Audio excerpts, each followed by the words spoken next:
At first morning po sa ating lahat mga kapatid. Good morning po. Good First morning, morning. Pastor Seth. Bigat first morning po. Morning. Morning po. Bigat first morning. Bigat first Yan. morning. Yan, gandang umaga po sa ating lahat. Welcome po muli sa panibagong araw ng ating pong pananambahan sa Panginoon. Salamat po sa lahat po ng naririto sa platform po natin at sa Facebook, sa YouTube, sa mga nakikinig at sumusubaybay po sa atin. Welcome po muli at God first morning po sa ating lahat. Tayo po ay manalangin bilang simulan po natin sa ating pong pananambahan. Tayo manalangin, dakila po naming Diyos, sa iyo ang kapurihan, sa iyong pasasalamat dahil kayo po ang dahilan kung bakit narito kami muli.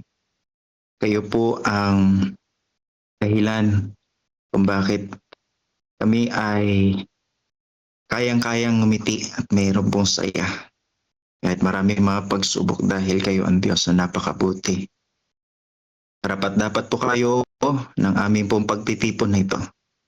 At nawa po sa patuloy naming paglapit sa inyo, patuloy na dagdagan pa ang kaalaman namin sa lahat ng mga mensaheng mapapakinggan at tatanggapin po namin. Pero hindi po namin to kayang maunawaan at aming maabot kung wala po ang gabay ng banal na Espiritu. Kaya nawa Panginoon, lahat po kami na naririto ay punuin niyo ng banal na Espiritu at patuloy naming masalok, lahat ay masagap po namin ang anumang mga mensahe na gusto niyo pong ipabatid sa amin. At hindi niyo lang nawa kami punuin ng kaalaman, kundi lalo higit patuloy na baguhin na mas maging katulad pa ng aming Panginoong Hesus araw-araw. Salamat po Panginoon na kasiguraduhan ng inyong pakikisama ay aming pong mararanasan sapagkat hiniling po namin ito sa matamis na pangalan ng aming Panginoong Hesus. Amen. Amen. Amen. Ayan po. Ngayon po ay Amen. sisimulan po nating muli ang umaga sa salita ng Panginoon. At darito na po, kanina nakita ko na po ang ating pong Bible reader. Nandito na po si Sir Donnie Lustre. At first morning po, Sir Donnie. First morning po, Pastor Seth. Yan po, sige po. So magbabasa po ako sa Job 19. Ito po, ang sagot ni Job, hanggang kailan niyo ako pahihirapan sa mga salitang inyong binibitawan? Maraming ulit na ninyo akong nilait. Di na kayo nahiya na sa akin magmalabis. Kung nakagawa man ako ng kasalanan, walang ibang mananagot kundi ako lamang. Akala ninyo kayo'y mas mabuti kaysa akin? Pinagbabatayan ninyo ang hirap kong pasanin. Dapat niyong malaman ang Diyos ay may gawa nito. Ang bitag niyang inuumang ay nasa paligid ko. Tumututol ako sa ganitong karahasan, ngunit walang nakikinig sa sigaw kong katarungan. Hinarangan ng Diyos ang aking daraanan. Binalot niya ng dilim ang landas kong lalakaran. Inalis niyang lahat ang aking kayamanan. Sinira pa niya ang aking karangalan. Saan man ako bumaling, ako'y kanyang pinapalo. Parang punong binunot, pag-asa ko'y natutuyo. Patid di ang galit ng Diyos sa akin. Isang kaaway ang sa akin kanyang turing. Ang hugbo niya ay tinipon at ako ay kinubkob. Ang aking tahanan ay kanyang sinakop. Ang mga kapatid ko'y pinalayo niya sa akin. Mga dating kakilala, hindi na ako pinapansin. Pati mga kamag-anak ko'y nag-alisan. Naiwan akong walang kaibigan. Dati kong mga panauhi, di na ako kilala. para na akong dayuhan sa aking mga alila. Ang utos ko sa kanay hindi na rin pinapansin. Makiusap man ako'y ayaw pa rin akong sundin. Pati ng asawa ko'y nandidiri sa akin. Mga kapatid ko sa laman ayaw akong makapiling. Ako'y kinukutya ng mga batang paslit. Kapag ako'y nakita, pinagtatawanan at nilalait. Mga kaibigan kong matalik sa akin ay nasusuklam. Ang mga minamahal ko, ako'y nilalayuan. Putot balat na lamang ang natitira sa akin. Ang pag-asa ko mabuhay, maliit na at katiting. Mga kaibigan ko, sa akin sana'y mahabag. Kamay na ng Diyos ang sa akin humahampas. Bakit niyo ako inuusig tulad ng ginagawa ng Diyos? Di na pa ba kayo masaya sa kahirapan kong lubos? Ang mga salita ko ay sana'y maisulat at maitala sa isang buong aklat. At may ukit sa bato itong mga sinabi ko upang habang panahoy mabasa ng mga tao. Ngunit alam kong di natutulog ang aking tagapagligtas na magtatanggol sa akin pagdating ng wakas. Pagkatapos na maubos itong aking buong balat, pakikita ko ang Diyos kahit laman ay maagnas. Siya aking mamamasdan at mukha ang makikita.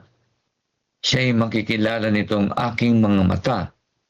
Ang puso ko'y nananabik na masdan ko na siya.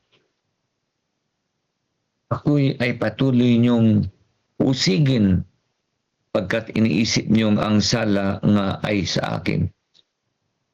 Kaya sana ay mag-ingat sa talim nitong tabak na siyang maghahatid ng parusa sa kasalanan upang inyong malamang mayahatol nga sa wakas. Amen. Amen. Amen. Thank you po, Sir Donnie, sa paglid po sa pagbabasa. Ano po masasabi po natin bilang paggalang po sa salita ng Panginoon, mga kapatid? Praise the Lord. Amen, amen, amen. So ngayon po ay narito na po ang mga naka-assign na magbibigay po ng reflection. At kung kayo naman po ay meron din pong reflection, you are free na i-type po ito kung nahiya po kayo magsalita. Pero kung gusto nyo naman din pong magsalita after ng dalawa nating magbibigay ng reflection, pag may time pa ay bibigyan natin kayo ng pagkakataon, mga kapatid. So una po, unahin na po natin. Nandito na po si Pastor Antonio Salarza. Pastor, good morning po. Good morning. Yan. Good morning po. Sige po, Pastor. Good first morning po sa ating lahat mga kapatid. Ang aking reflection sa mga ito, tayo po ay malinaw ng ating pong napakinggan ang binasa na sa chapter 19 patungkol sa Job. Ay nagtuturo sa atin na sa kabila ng matinding pagdurusa, kawalan ng pag-unawa ng iba at pakiramdam natin tayo ay nag-isa ay nandiyan ng ating Panginoon Kristo. Na handang tumulong anuman ng mapagsubok na dumating sa ating buhay tulad ni Job ay tinalikuran siya ng kanyang sariling pamilya, kamag-anak at kaibigan niya. Subalit hindi siya naging hadlang kung tayo ay mayroong malalim na pananalig sa ating Panginoon, panampalataya at ayos na relasyon sa ating Panginoon, ang ating pong mahal na Panginoon Jesucristo, yon lamang po ang aking pong reflection sa mga ito. God first morning, mga kaibigan ko. Ayun. Salamat po, Pastor Antonio Salarsa. Amen po ba, mga kapatid? Amen. Yan, amen. Amen. Thank you po, Pastor Antonio Salarsa, sa inyo pong reflection sa amin ngayong umaga. Nakita ko na rin po. Yan po, sa mga gusto pong mag-reflect po sa Job chapter 19, you are free po. Gawin po natin itong, kung maaari ay mas maraming maki-engage at makibahagi ay gagawin po natin, mga kapatid. Pastor Titer, God first morning po. Ito po ang aking pong, siya po ang aking district pastor. Kaya, welcome ko po ang aking pong district pastor. Pastor Titer, good first morning po. Good first morning, Pastor Seth, at sa ating lahat mga minamahal na mga kapatid. Pakabuti ng Panginoon at tayo po ay bigyan niya muli ng isang lesson na may kinalaman po sa karanasan ni Hope. Ang reflection ko po ay sa buhay ni Hope, mga kapatid, ay ako po ay nakaka-relate kasi hindi ko alam kung ito ay normal or hindi ko alam kung ito ay way din ng Panginoon para tayo ay lumako. So dito, mga kapatid, mapapansin po natin yung sa ni Hope ay unang-una, ito yung pinaka nauunawaan ko po sa karanasan ni Hope dito po sa chapter 19 ay yung parang hindi siya naiintindihan o nauunawaan ng kanya pong paligid, kanyang anak, kanyang asawa, kanyang mga kaibigan. At pati siya ay halos di niya rin maunawaan ng ating Panginoon. Meron siyang mga tinatanong sa Panginoon sa kalansang ito, sa mga pagsubok na dumating sa kanyang buhay. Medyo mahirap din kahit tayo mismo or ako personally, mga kapatid, ay nakaka-relate dito sa karanasan ni Hope na napaka kumbaga yung ating mundong ginagalawan ay minsan may mga akala tayo na akala natin ay naiintindihan tayo, yung mga pinagkakatiwalaan natin, yung ating pong mga mahal sa buhay na ine-expect natin na sila dapat yung kauna-unahang nakakaintindi, nakakaunawa sa atin. Pero halos hindi pala ganun, no? Medyo dumating sa atin yung malaking kabiguan at dumating sa atin yung mahirap na kalagayan tungkol po dito sa pagdating sa mga pagsubok na dumarating sa buhay natin. So si Hope ay makita natin, ipinahayag niya na parang wala siyang magawa, parang kumbaga lahat ay naramdaman niya na para siyang nag-iisa, no? Pati ang Panginoon ay medyo tinatanong niya, parang walang ginagawa ang Panginoon sa kanyang buhay. So ganoon din, mga kapatid, sa atin bilang mga tao. Sa akin personally, may mga time na ganyan po na nahihirap, parang dumating sa akin yung parang nahihirapan tayo na ako sa sitwasyon na minsan ay iniisip ko na makakatulong sa akin yung mga kaibigan, mahal sa buhay, mga anak. Pagdating sa mga pagsubok ay parang sila pa yung nakakadagdag sa mga pagsubok na dumarating sa aking buhay.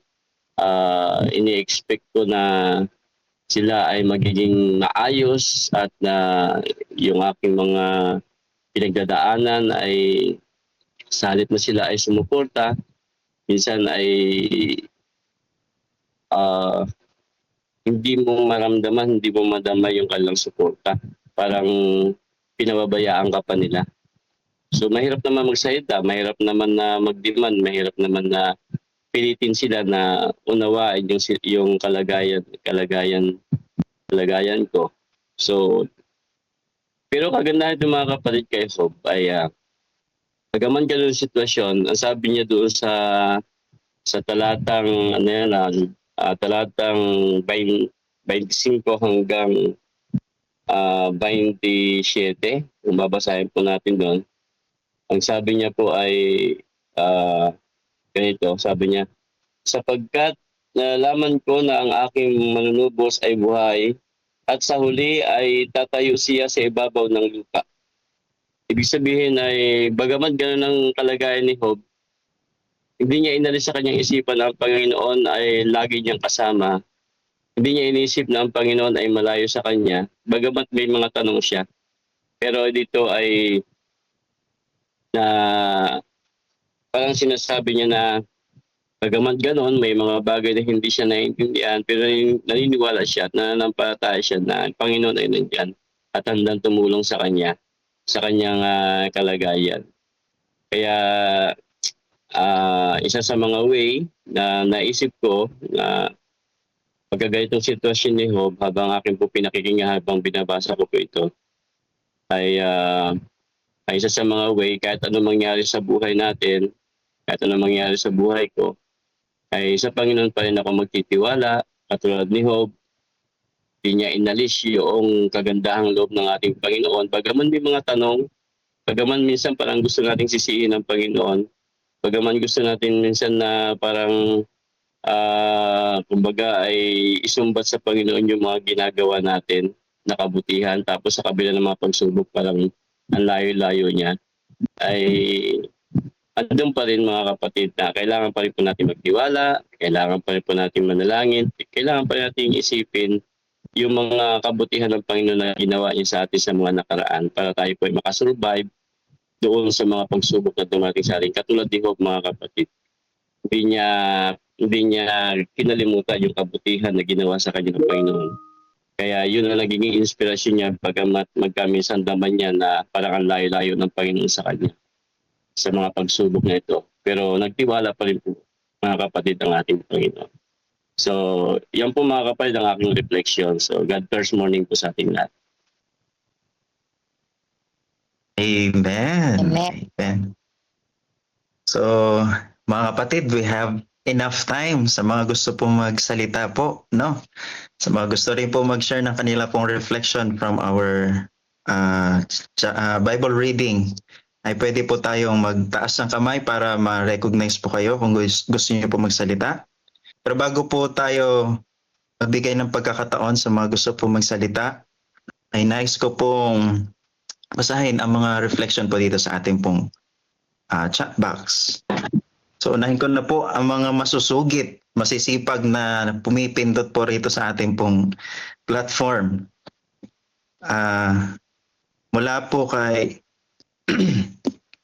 Maria Gina Rojas. God first morning po. Happy God first morning ang kanya pong reflection.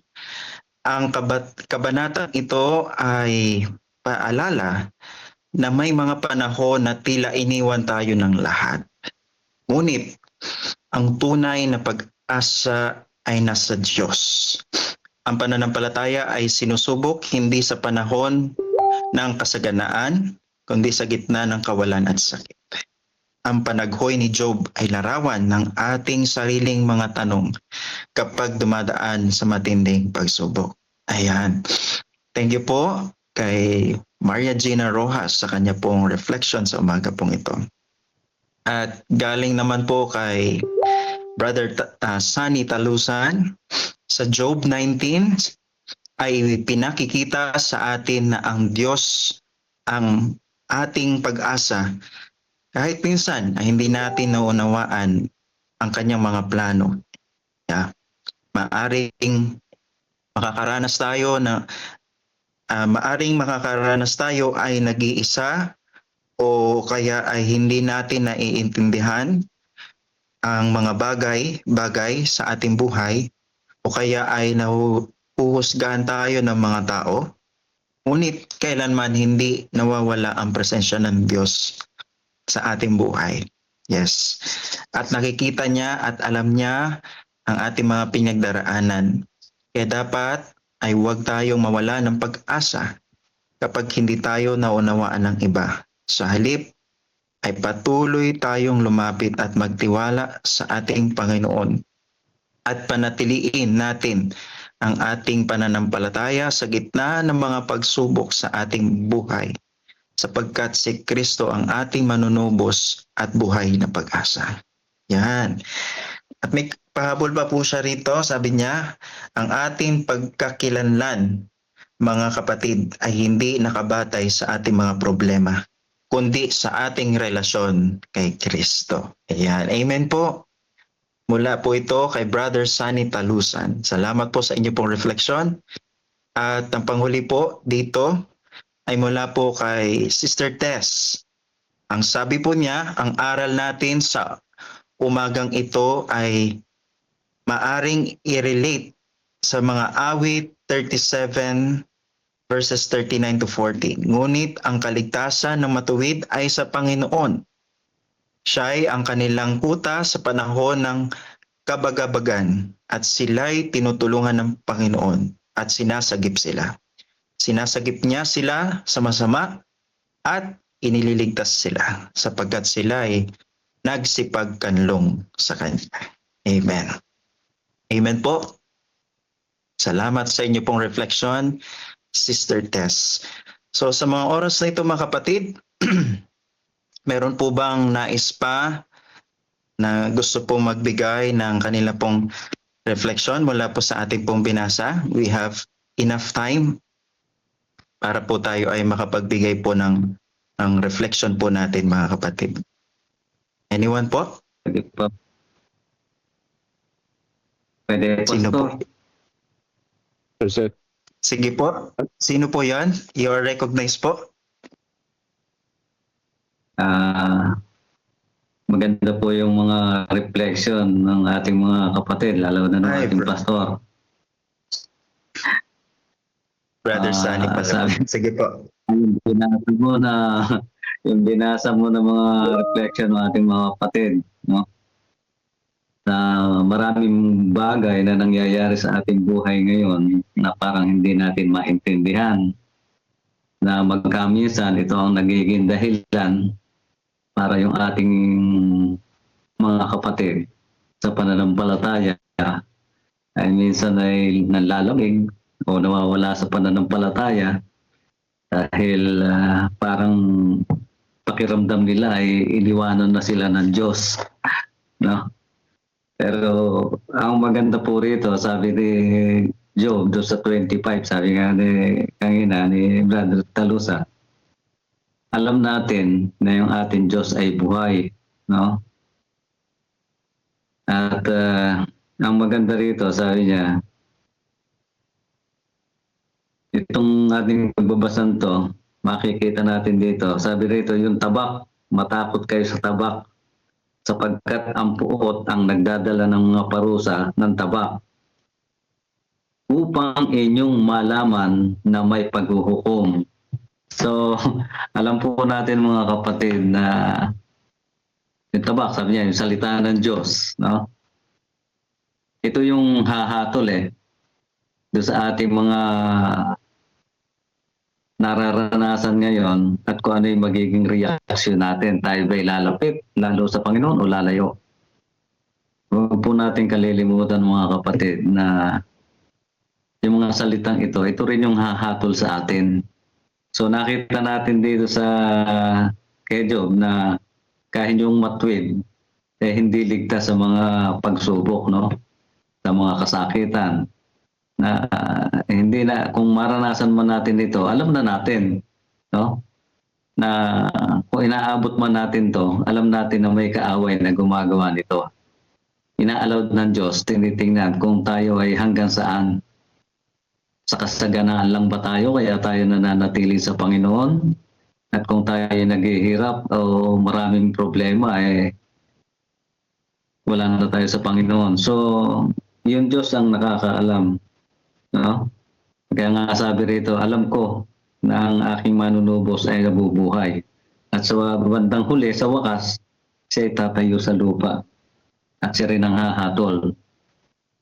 Kaya hindi po tayo dapat panghinaan ng loob o ng pananampalataya kung nakakaranas man tayo ng mga problema sa lupang ito. Alam natin na may kaaway ang Diyos na siyang nagbibigay ng mga, hindi ang Diyos ang nagbibigay ng mga kahirapan. Alam natin na yun yung kaaway. So alam na po natin bakit masusurpresa pa tayo. So ibig sabihin, dumating man yung mga problema sa ating buhay, panatag lang tayo kasi alam natin na hindi yung Diyos ang nagbibigay kundi yung kaaway ng Diyos. At hindi naman tayo susubukin mga kapatid, no? Kung wala tayo sa Panginoon. Unless na lang kung depende sa ating, tayo rin ang nakakaalam kung yung mga problema dumarating sa atin, tayo rin mismo ang may gawa, no? Ano kasi yun mayroong problema na talagang tayo gumagawa. At alam po natin yun, makikita natin dito sa salita ng Diyos na yung taong masunurin sa salita ng Diyos, pagpapalain yan. Pero yung taong sumusuway, talaga pong aanihin natin yung hatol na sinabi ng Panginoon. Kaya napakaganda po nitong Job na kung dumaranas man tayo mga pagsubok o matitinding problema o sakit sa lupang ito, tayo po at ang Panginoon ang nakakaalam ng totoong bagay kung ano yung ating ginawa. Kung tayo ba'y patuloy nagtatapat o mawawala sa Kanya. Ayun lang po at happy God first morning sa ating lahat. Amen. Amen po. Salamat po, Amen. Brother Sunny Erlia. Salamat po sa inyo pong reflection. Nakita ko po nagtaas ng kamay si Brother Moises Canlas.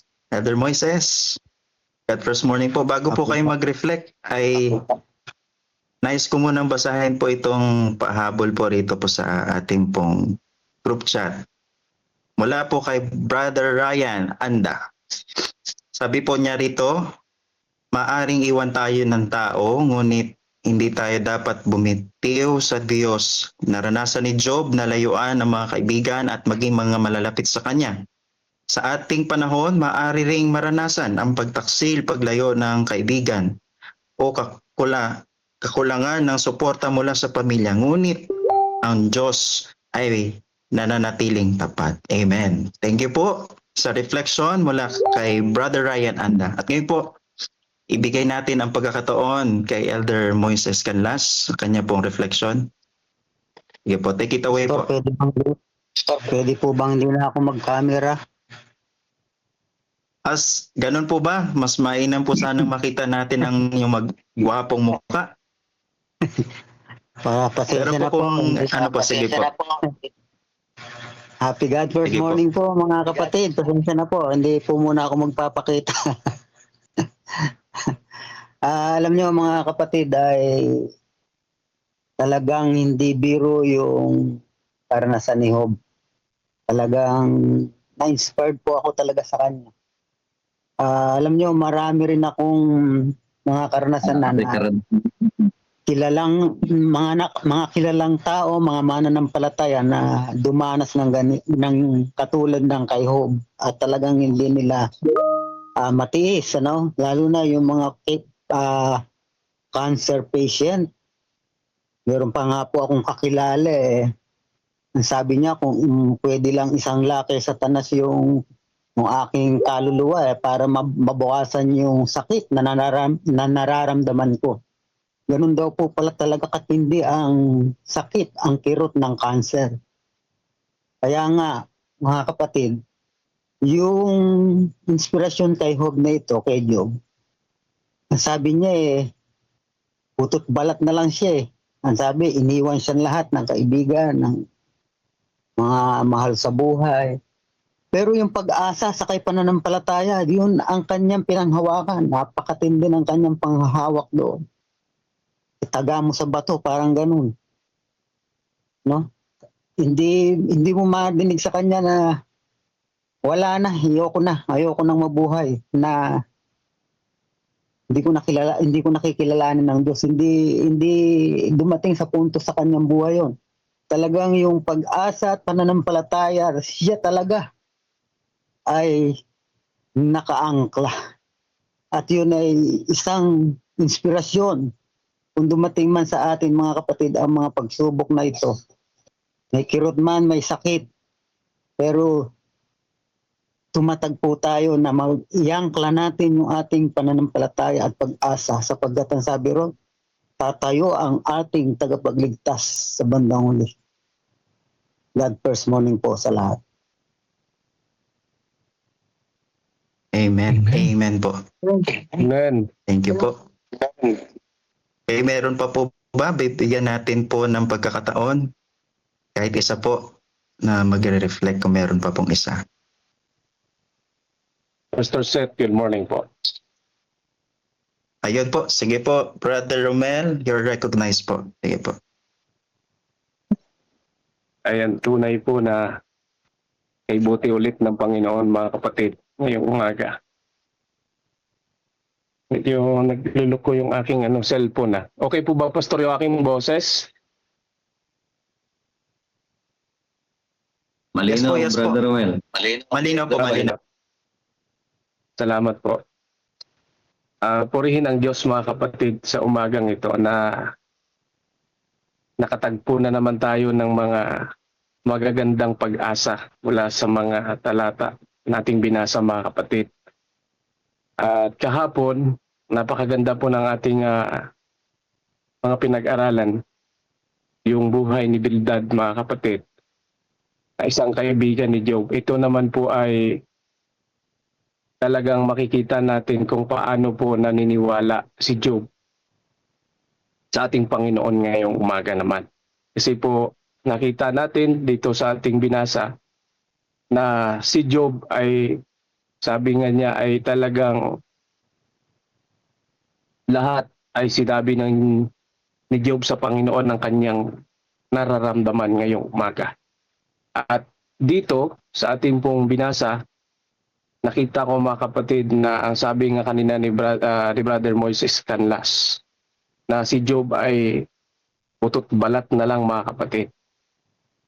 At nakita natin na sa kanyang kalagayan na yan mga kapatid ay talagang matinding karanasan yan mga kapatid, na naisip ko na ang aking lola noon, nung siya bago'y mamatay, sobrang payat niya, sobrang niya. Pero ang kanya pong iniwan sa amin noon, sabi niya sa aming bilang mga apo, sabi niya, huwag kayo mawalan ng pag-asa sa Panginoon.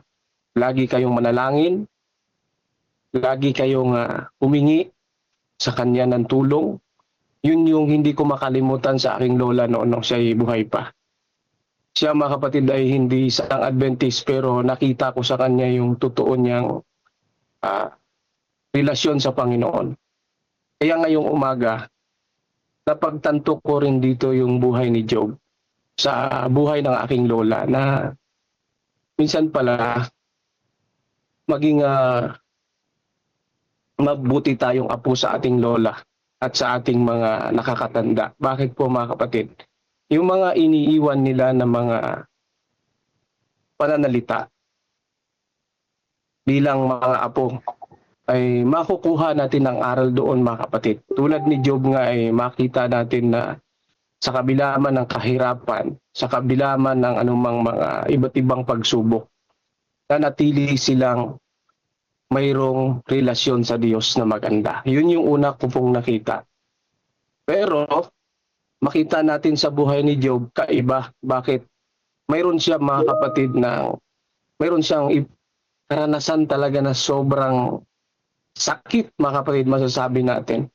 Na itong karanasan na ito, hindi naranasan ng mga tao natin pong nakakasalamuha. Hindi po ito ordinaryo yung kanyang nadaanan mga kapatid sa kanyang buhay. Kundi ito ay, sabi nga niya ay, yung kanyang kaluluwa ay lugmok, di ba, nung nakaraan mga kapatid. Dahil sa sobrang tindi ng kanyang pong naranasan sa buhay. Isipin mo lang, ay naalala ko na pag ikaw nga ay mayro o ako mayro isang sakit na pigsa lang mga kapatid, napakasakit, napakatindi. Alam mo yung nanginginig buong katawan mo. yung kay Job ay hindi po talaga masasabi natin na isang uri ng sakit lang, kundi buong katawan niya talagang nandoon yung lahat ng uri ng sakit. Pero nakita natin mga kapatid na sa gitna noon, iniis niya yung ganong kahirapan, ganong sakit at umasa siya doon sa kapangyarihan ng Diyos. Yun yung nakita ko number 1 sa kay Job, na hindi talaga nawala yung kanyang tunay na pananampalataya sa Panginoon mga kapatid. At ang pangalawa mga kapatid, nakita ko sa kanya na sa gitna na yon ng kanyang kahirapan, yung kaibigan niya, sabi nga ay si Bildad, pinrobe niya doon. Actually, hindi naman, sabi nga ay hindi naman naging masama ang ni Bildad kay Job eh. Kung titingnan natin, may mabuti rin pong idinulot ang buhay ni Bildad kay Job. Bakit? Para itong subukan mga kapatid. At na-prove ni Job kay Bildad na ang Diyos niya ay talagang buhay.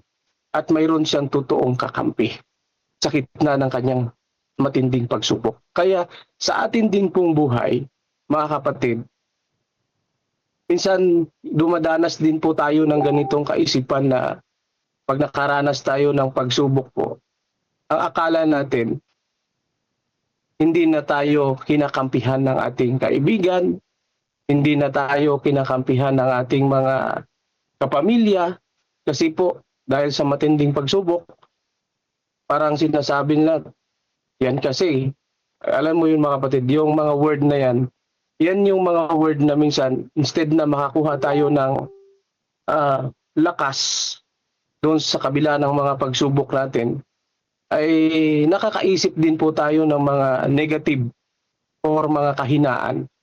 Pero si Job, hindi niya ito naranasan mga kapatid. Yun naman yung kagandahan kay Job. Kasi po, ang kanyang kakampi, walang iba kundi ang Diyos. Yun yung tunay niyang kakampi mga kapatid. Yun yung nakita ko. Kaya po sa buhay natin, bilang mananampalataya, lagi natin pong isipin na sa ating mga pagsubok na yan, kung wala mang kakampi sa atin na tao, sa ating paglilingkod, sa ating pagsiserve sa Panginoon, alalahanin natin na ang Diyos mga kapatid ay kasama natin na totoo, na kaya tayong ipagtanggol sa lahat ng ating mga pagsubok, sa lahat ng tao, sa lahat ng mga, sabihin na natin, paghihirap, nandyan mga kapatid, lagi ang Panginoon na nakatanaw sa atin. Yan lagi po nating isipin mga kapatid, dahil ang totoong naglilingkod ay hindi pababayaan ng Diyos mga kapatid sa lahat ng pagsubok. At ang pangatlo mga kapatid, huli, ang gusto ko pong iiwan sa inyo, ang sabi po dito sa talatang 25, napakaganda po nito kung atin pong ang sabi niya, kilala kita, Job, sapagkat alam ko ang buhay, sabi dito, sapagkat alam kong buhay ang aking manunubos. Alam niyo mga kapatid, napakaganda ng 25 na to mga kapatid, kung ating titingnan, na ang Diyos, ang sabi ni Job sa kaibigan niyang si Bildad, buhay ang aking Diyos na siyang manunubos. At siya yung Diyos na mananatili sa akin at magbibigay ng pag-asa. Napakaganda mga kapatid, no? Yung mga reflect na isang verse na to, kung titingnan natin, dapat hindi tayo mawalan ng pag-asa kasi tulad ni Job, hinawakan niya itong mga kapatid. Sabi niya, buhay yung aking manunubos. Sino ba yung manunubos niya? Walang iba kundi yung Diyos na naglikha sa kanya. Diyos na gumawa ng buhay at siya rin yung gumawa ng sanlibutan. Kaya alalahanin natin yan po mga kapatid, na tayong lahat dito sa sanlibutang ito, ang may-ari ng ating buhay na ito, walang iba kundi ang Panginoon. Kaya kung dumanas man tayo mga kapatid ng mga pagsubok na yan, alalahanin natin ang Diyos na siyang nagbigay sa atin ng buhay na ito. At siya rin magbabantay nito, at siya rin yung mag-iingat nito, at siya rin kayang makapagtanggol nito, at siya rin yung kayang magbigay ng pag-asa sa kabila ng kahirapan. Kaya mga kapatid, manatili tayong tapat sa Panginoon, manatili tayong manampalataya ng totoo, at kayo'y maging matibay palalo sa mga pagsubok na ating dinadaanan.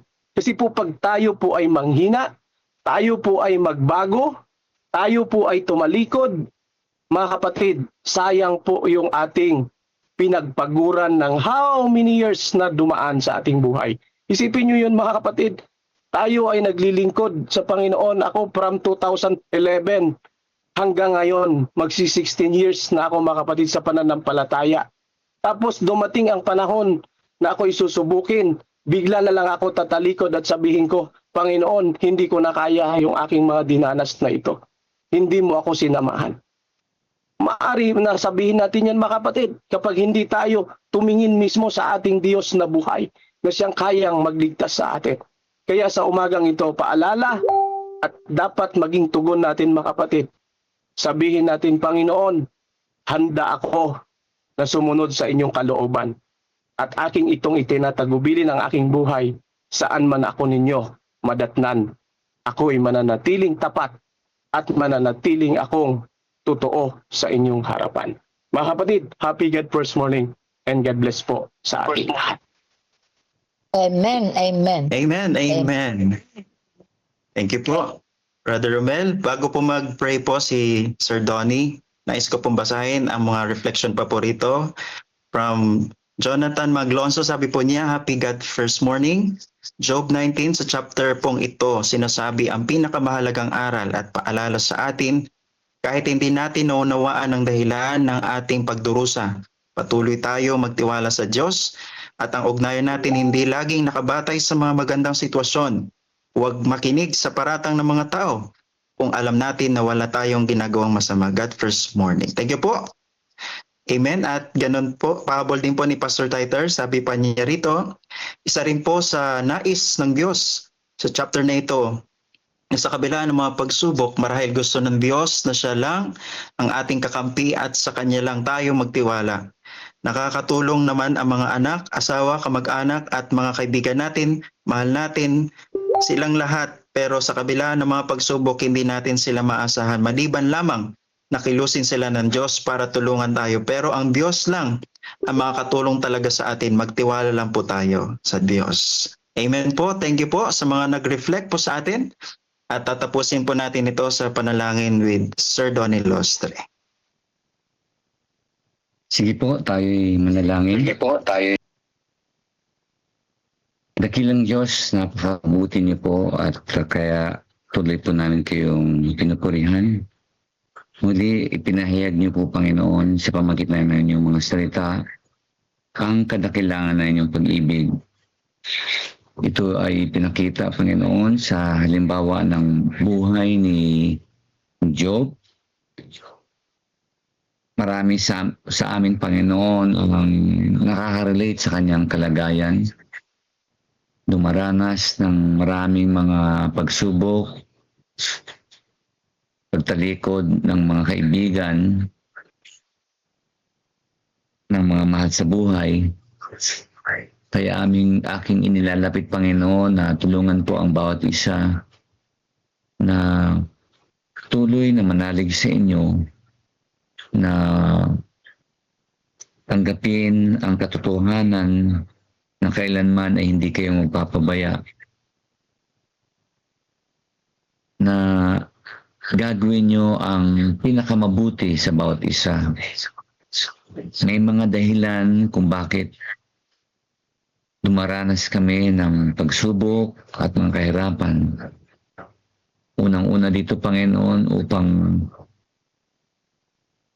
kami ay patuloy na dumepende lamang sa inyo.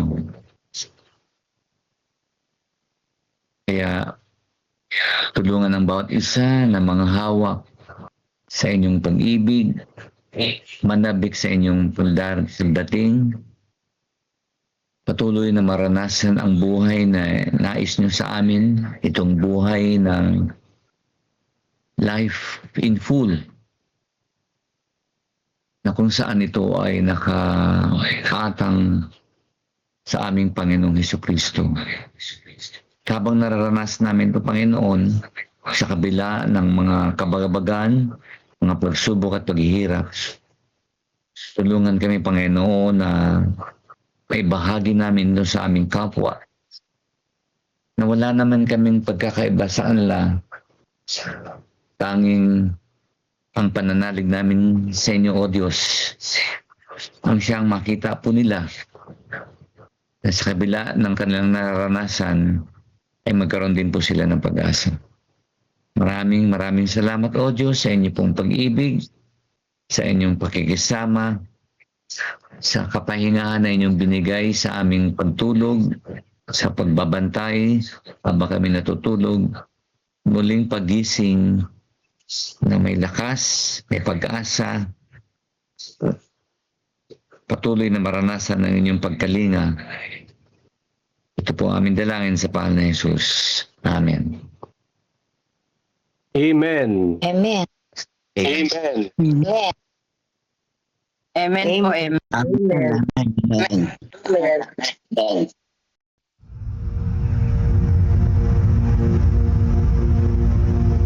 Pagkatapos bumalik ni Jesus sa langit, naiwan sa kanyang mga alagad ang dakilang tungkulin na dalhin ang ebanghelyo sa buong mundo. Puspos ng banal na espiritu, ang mga lalaki at babaeng ito ay buong tapang at kapangyarihan na ipinangaral ang mensaheng kanilang natanggap at abutin ang lahat ng sulok ng mundo. Ngunit hindi ito nangyari nang walang matinding pagtutol. Una mula sa mga Hudyo at pagkatapos mula sa pamahalaang Romano. Maraming Kristiyano ang nanatiling tapat hanggang kamatayan. Tiniis ang pagpapahirap at kahihiyan sa harap ng mga masayang manood sa Circus Maximus at Colosseum sa Roma at sa buong imperyo. Gayunpaman, ang dugo ng mga martir ay naglatag ng daan para lalo pang lumaganap ang ebanghelyo. Pagkalipas ng mga taon ng pag-uusig ng mga emperador ng Roma, isang emperador na nagngangalang Constantine ang nagpahayag ng kanyang pagtalima sa Kristyanismo noong 312 AD. Naging tanyag ang Kristyanismo, ngunit kasabay nito ay pumasok din sa simbahan ang maraming paganong kaugalian at simbolo, lalo na sa Roma. Ang obispo ng Roma ay unti-unting nagkaroon ng higit na kapangyarihan at autoridad at nagsimulang tutulan at usigin ang mga taong kumikilala kay Jesus lamang bilang ulo ng iglesia at tumatanggap sa Biblia lamang bilang pinakamataas na pamantayan ng katotohanan. Upang makatakas sa lumalalang pag-uusig, ang tunay na bayan ng Diyos ay umatras patungo sa mga liblib na lugar ng Europa. Sa hilagang Italia, ang mga Waldenses ay nagtago sa mga kabundukan. Marami ang pinatay ngunit patuloy na nagningning ang liwanag sa kadiliman sapagkat ang Diyos ay nananatiling may kontrol. Siya ay nagbangon ng mga lalaking tulad ni Wycliffe, Hus, Tyndale, Luther, Calvin at Zwingli upang tumindig para sa katotohanan. Ipinaglaban nila ang Biblia lamang, pananampalataya lamang, at si Kristo lamang. Noong 1798, sa katuparan ng propesiya sa aklat ni Daniel, ang kapangyarihang panrelihiyon at pangpolitika ng simbahang Romano ay pansamantalang nabawasan nang alisin ni General Berthier si Pope Pius VI sa kanyang trono. Kasunod nito, nagkaroon ng malaking pagkagising sa interes tungkol sa mga propesiya ni Daniel at marami ang naniwalang malapit nang bumalik si Jesus. Sa Estados Unidos, pinangunahan ng Baptist preacher na si William Miller kasamang daang-daang ibang tagapangaral ang pagtuturo tungkol sa pagbabalik ni Kristo noong 1844. Subalit nang hindi bumalik si Jesus noong 1844, masusing pag-aaral ng Biblia ang nagbigay liwanag sa isang maliit na grupo na ang ministeryo ni Kristo sa makalangit na santuaryo ang dahilan ng kanilang matinding kabiguan. Natuklasan nila sa Biblia na ang ikapitong araw ay Sabat na itinalaga ni Jesus para sa kanyang bayan.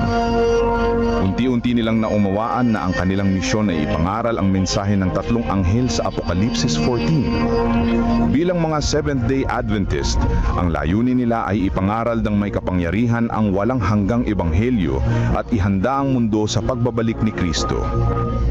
Mahigit sa 160 years na ang lumipas, mga taong dumaan sa dalawang World War, maraming kampanyang militar, mga krisis sa ekonomiya, ang pagtaas ng ateismo at sekularismo at pagdami ng populasyon ng mundo.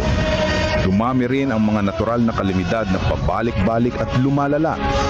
Sa panahong ito, ang misyon at mensahe ng iglesia ay mas may kabuluhan at mas agaran kaysa dati.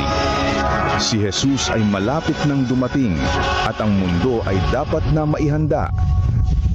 Maghanda sa pagsalubong sa Diyos.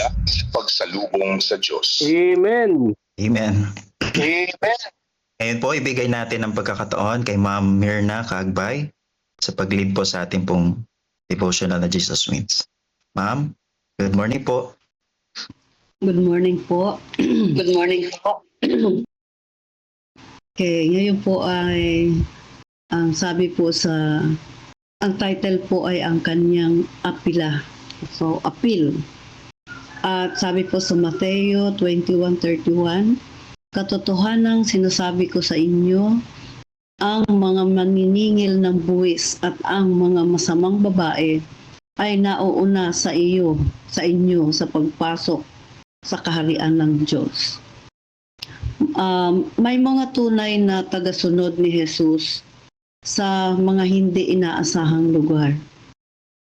Ang aming ministeryo sa Jesus 101 ay kamakailan lamang nakatanggap ng isang kahangahangang liham mula sa isang bilanggo na naglalarawan ng kanyang tugon. Matapos basahin ang aming babasahin sa Luke, Salvation for All.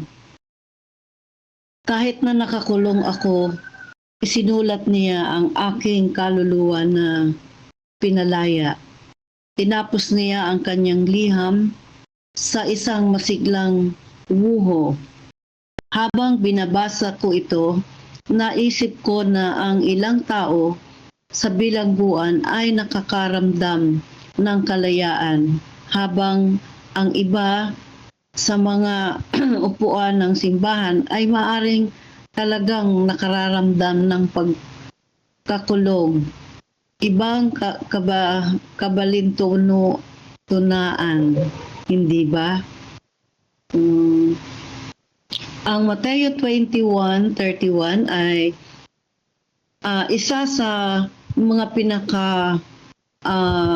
nakakagulat na talata sa Bagong Tipan. Ito ay bahagi ng talinhaga ng dalawang anak na ginamit ni Jesus upang tumugon sa mga punong pari. At matatanda na nagtanong tungkol sa kanyang otoridad.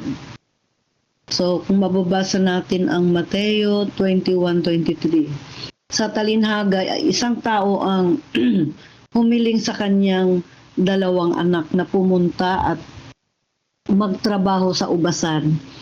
Ang unang anak ay tumugon ng negatibo, ngunit kinalaunan ay pinagsisihan ang kaniyang sagot na pumunta.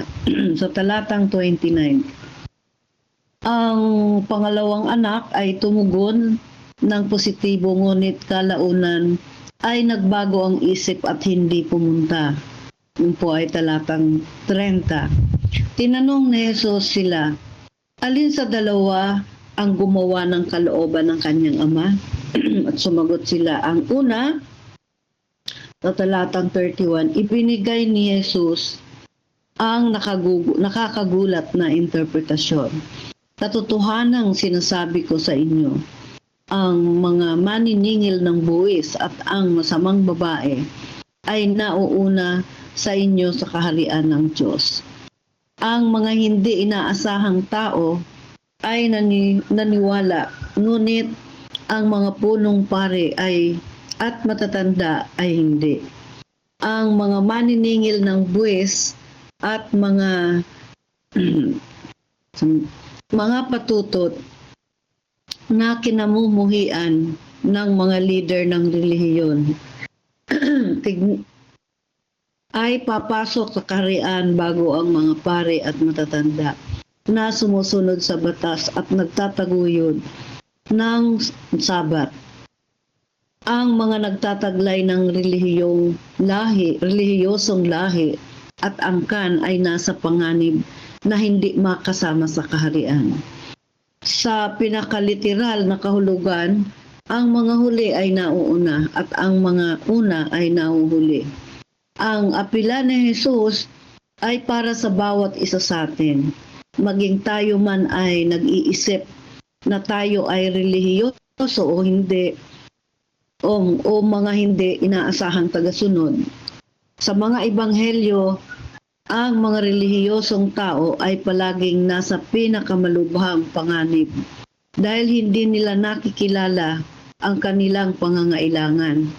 Tumugon tayo ng tapat sa apela ni Jesus sa pamamagitan ng pagsusuri sa ating sariling mga puso at pagtanggap sa kanyang biyaya na wala sa atin ang karapat-dapat. Kaya po mga kapatid ay pagkaminsan tayo po ay nag-aakala na tayo pala ay banal. Tayo na ang pinakamagaling sa ating iglesia, ay nakakatakot po pala yun. Kailangan na siyasatin natin ang ating sarili at baka po tayo ay nawawala na kung tayo man ay gumagawa sa Panginoon dahil tayo ay naglilingkod ng marubdob sa ating damdamin sapagkat ito po ang tawag ng kaligtasan. Na katulad ng mga ilustrasyon doon sa ating binasa na mayroong kasing may nauuna na nahuhuli at nahuling nauuna na akala nila matagal na ako sa pananampalataya kaya ako tiyak na maliligtas. So ibig sabihin, sabi dito sa ating binasa ay parang sufficient na siya, wala na siyang pangangailangan para mag-improve o mag-aral pa. Kaya ang dapat pala sa atin ay lagi nating isipin na tayo ay parang kulang pa sa ating pananampalataya upang tayo ay patuloy na mag-aaral, gagawa para sa gawain. Sapagkat minsan nalilihis tayo sa ating mga kaisipan na parang tayo ay nagmamalaki kasi matagal na ako, hindi na ako mawawala. O ako ay matibay na ang aking pundasyon. Delikado po pala yun. Sabi nga ni Pablo ay kailangan nararamdaman natin yung I die daily. Na sa araw-araw nating pamumuhay ay hindi physical na namamatay kundi yung ating pananampalataya na kailangan ay laging nagre-renew araw-araw. Kaya ating pong dapat na pagkaisipin na ang Panginoon ang ating dapat na lagi nating kasama. Good morning. Good morning. Amen po. Thank you po, Ma'am. Amen. Maraming salamat po, ma'am. Pwede po natin i-close to ito sa panalangin, Ma'am. Thank you po. Opo. Sige po. Tako'y manalangin. Dakilang Diyos na nasa mga langit. Kami po ay patuloy na nagpapakumbaba upang kami ay maramdaman namin na kami ay inyong patuloy na bibigyan ng karunungan, pagkasabik sa inyo sapagkat kami ay maasa na makita kayo ng mukhaan. Kaya nga kami ay nagkakaroon ng ganitong mga pag-aaral sapagkat totoo na kami ay nakakaranas ng panibagong buhay at kalakasan sa aming espiritual. Nawa Panginoon sa maghapong aming muling tatahakin sa araw na ito, kayo ang siyang aming maging gabay. Maraming salamat po sa pagtugon sa aming dalangin sa pangalan ni Jesus. Amen. Amen.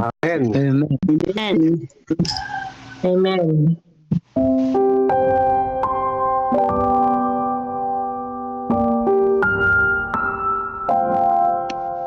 Nag-uugnay ang pagbibigay. July 5. Offertory Reading Devotional. Siya ay nanaginip na may isang hagdan na nakalagay sa lupa, na ang dulo ay umaabot sa langit. At ang mga anghel ng Diyos ay nagmamanhik manaog doon. Genesis Kapitulo 28 versikulo 12. Ang pagbibigay ay nagtataglay ng malaking kahalagahan sa ating buhay. Kapag ang mga tao ay nagpalitan ng kaloob, may matinding nagaganap na hindi nangangailangang makita ng mata. Nakagagawa ito ng buklod sa pagitan ng dalawa na nagpapalapit sa kanila sa isa't isa. Nang ipagkaloob ng Diyos ang kanyang bugtong na anak sa mundong ito, may nangyaring bagay sa pagitan ng langit at ng lupa. Marahil kayo ay pamilyar sa kasaysayan ni Jacob na tumakas sa galit ng kanyang kapatid, at kung paanong napanaginipan niya ang hagdan na buhat sa lupa hanggang sa langit. Ang hagdanan ay kumakatawan kay Jesus. Isinulat ni Ellen G. White sa Acts of the Apostle, na ang taong ito ng pananampalataya ay nakita ang hagdanang ito ng pangitain ni Jacob na kumakatawan kay Kristo, na pinapag-ugnay ang langit at lupa. Page 512. Sa pamamagitan ng pagbibigay ng Diyos kay Jesus sa atin, iniugnay niya ang langit sa lupa. Masasabi natin ng tumpak na ang kaloob ay nag-uugnay sa mga tao. Iyon ang nangyayari kapag ibinigay natin ang ating mga pangakong handog o sistematikong handog. Nagkakaroon tayo ng koneksyon sa Diyos. Bukod dito, gumagawa din tayo ng network ng koneksyon sa mga taong nakikinabang sa ating mga handog. Panawagan. Sa pagbibigay natin sa araw na ito at sa hinaharap upang tustusan ang gawain ng Diyos. Alalahanin natin kung ano ang nagawa at natapos ng pangakong handog, regular at sistematikong pagbibigay, na iugnay nito tayo sa Diyos at sa mga tinubos. Sa pagbabalik natin ng ating mga ikapo at mga pangakong handog ay ilagay natin sa huli ang ating mga hangarin, at unahin ang Diyos. Amen. Praise Amen. the Lord. Amen. Hallelujah. Praise the Lord. Hallelujah. Amen po. Ngayon po ay welcome po natin sa ating pong kalagitnaan ang ating pong mahal na ingat yaman ng misyon, si Sir Joel Mandungan. Bigay po natin ang pagkakataon sa kanya at tayo po ay makinig sa mensahe po ng Panginoon. Good Sir, morning. happy Thank you, God sir. first morning Good po. morning. Thank you, sir. Oo. Happy God first morning po sa lahat, Good morning mga kapatid. po. Good morning po, Sir Joel. Opo, para sa ating topic na babasahin sa ating Councils on Stewardship, ay nais ko munang basahin kung ano yung nakatala. At pagkatapos po noon ay ating pong himahimayin, no, ano ang ibig sabihin ng ating propetisa. Ang ating pong babasahin ay may pinamagatang The Cheerful Giver Accepted. So ito po ang sinasabi. But this I say, he which soweth sparingly shall reap also sparingly, and he which soweth bountifully shall reap also bountifully. Every man according as he purposed in his heart, so let him give, not grudgingly or of necessity, for God loveth a cheerful giver. If we act in the spirit of this counsel, we may invite the Divine One to audit the accounts of our temporal matters. We may feel that we are only giving offerings from that which is our Lord's entrusted gift. All our offerings should be presented with cheerfulness, for they come from the fund which the Lord has seen fit to place in our hands for the purpose of carrying forward His work in the world, in order that the banner of truth may be unfurled in the highways and byways of the earth. If all who possess the truth would give to the Lord His own in tithes and gifts and offerings, there would be meat in the house of the Lord. The cause of benevolence would no longer be dependent on the uncertain gifts of impulse and vary according to the changing feelings of men. God's claim would be welcomed and his cause would be considered as justly entitled to a portion of the funds entrusted to our hands. How much more eager will every faithful steward be to enlarge the proportion of gifts to be placed in the Lord's treasure house than to decrease his offering one jot or title? Whom is he serving? For whom is he preparing an offering? For the one upon whom he is dependent for every good thing which he enjoys. Then let not one of us who is receiving the grace of Christ give occasion for the angels to be ashamed of us, and for Jesus to be ashamed to call us brethren. Shall ingratitude be cultivated and made manifest by our niggardly practices in giving the cause of God? No, no. Let us surrender ourselves a living sacrifice and give our all to Jesus. It is his, we are his purchased possessions. Those who are recipients of his grace, who contemplate the cross of Calvary, will not question concerning the proportion to be given, but will feel that the richest offerings is all too meager, all disproportionate to the great gift of the only begotten Son of the infinite God. Through self-denial, the poorest will find ways of obtaining something to give back to God. So pagpalain mga kapatid ang ating babasahin sa umagang ito. At habang binabasa ko po ito, ay nakita ko yung yung 3 puntos na kung saan ay masasabi natin na ang isang tunay na Kristiyano, ang isang tunay na katiwala ay dapat may pusong mapagbigay. A heart of a cheerful giver. So, try to imagine mga kapatid, no? Pagkatapos ng ating devotional, ay may biglang kumakatok sa harapan ng inyong pinto, no? Kumbaga, hindi pa kayo nakakapag-prepare ng almusal, meron ka ng bisita.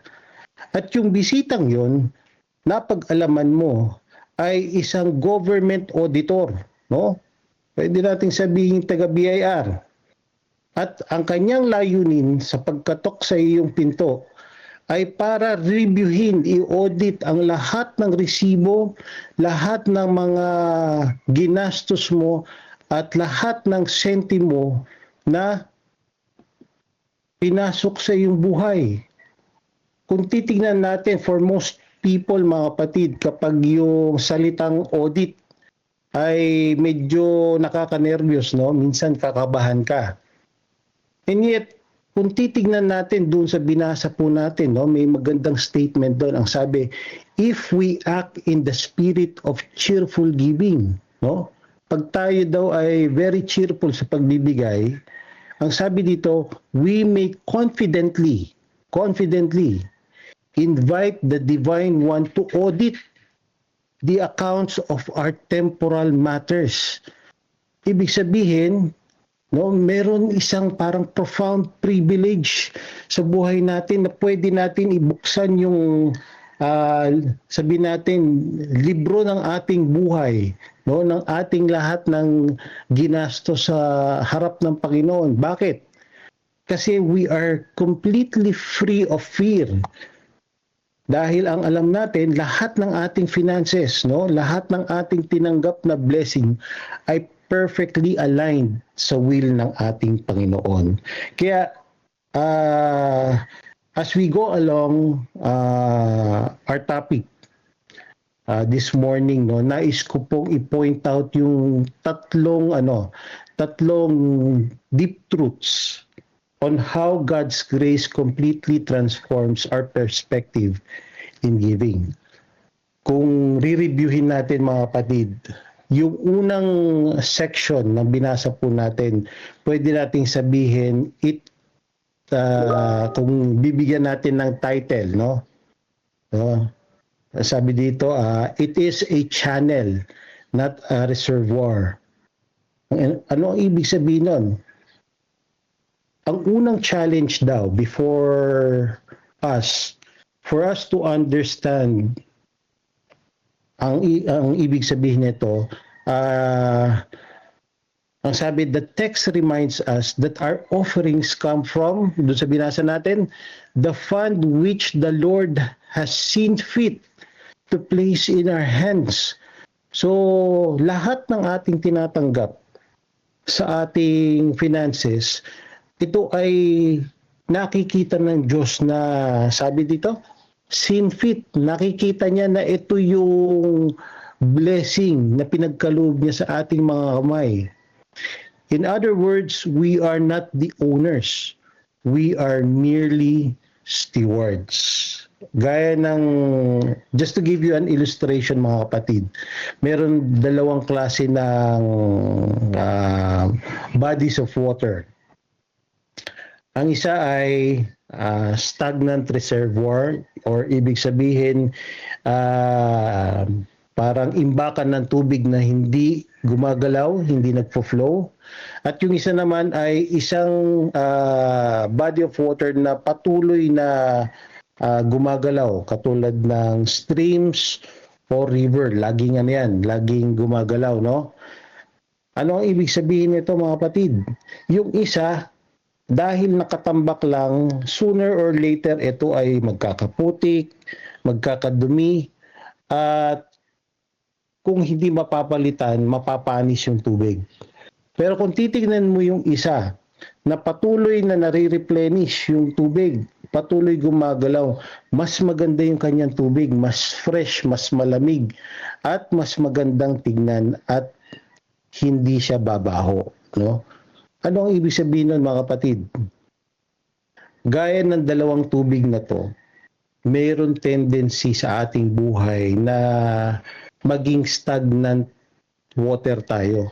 Na kung saan mayroon takot sa ating mga puso, na kung saan ang finances po natin, yung mga pagpapalang binibigay sa atin ng Diyos, ay pilit nating hinuhoard. Sabi ng mga matanda, mag-ipon ka para meron kang madukot. Tama yun. Pero minsan, sa sobrang takot natin na as if parang wala tayong Panginoon na pinanghahawakan ng kalakasan, ay nagiging medyo parang madamot tayo. No? May tendency ganun. At yung pagpapalang binigay sa atin ng Panginoon ay parang naiiwan lang sa ating mga kamoy at lumalaki yun.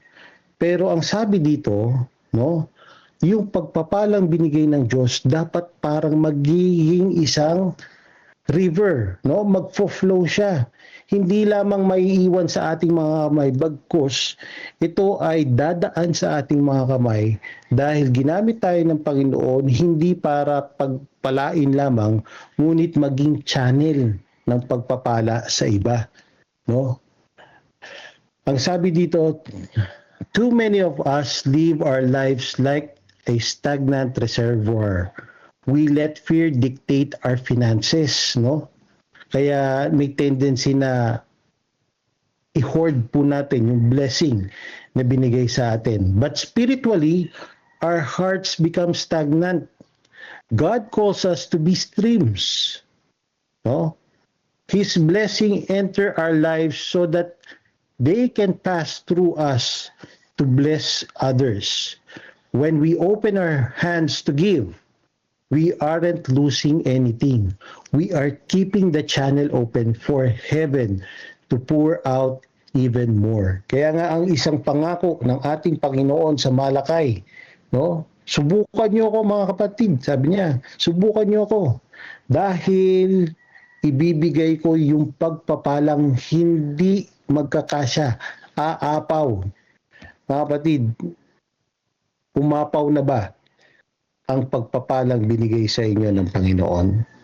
So, for the first part ng ating binasa, ang sabi, let us be channels, no? Hindi stagnant water. Then, the next part na nais ko pong i-emphasize sa inyo, based dun sa binasa po natin, is love doesn't count the cost.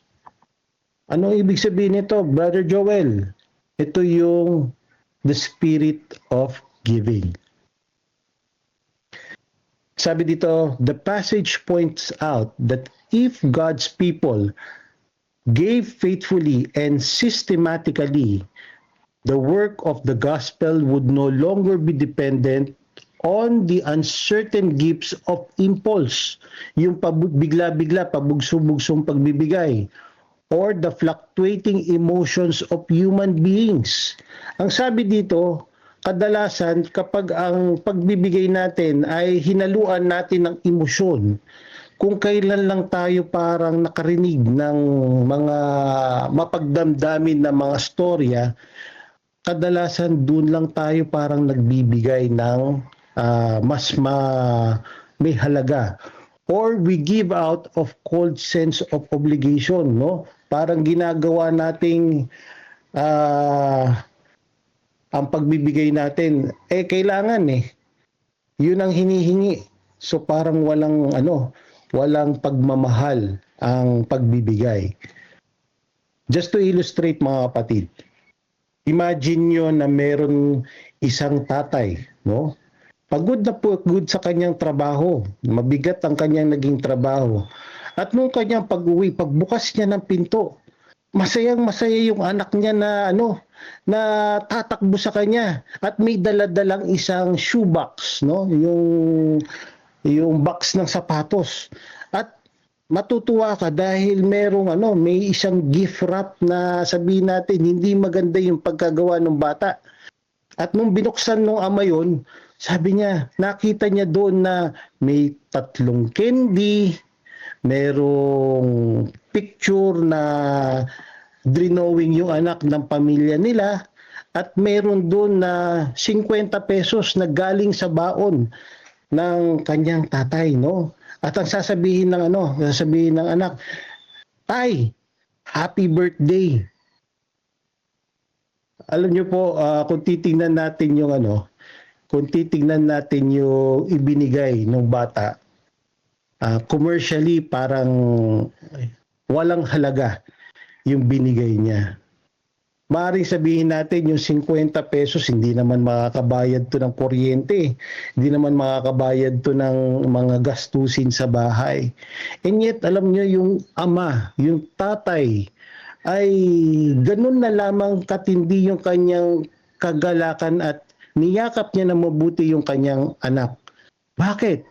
Because that gift wasn't given as a forced act, mga kapatid. Hindi kinukonsider na parang obligasyon or gawain. It was an unfiltered expression of pure love. Dapat ganun po ang mangyari sa atin pag tayo ay nagbibigay sa ating Panginoong Diyos, no?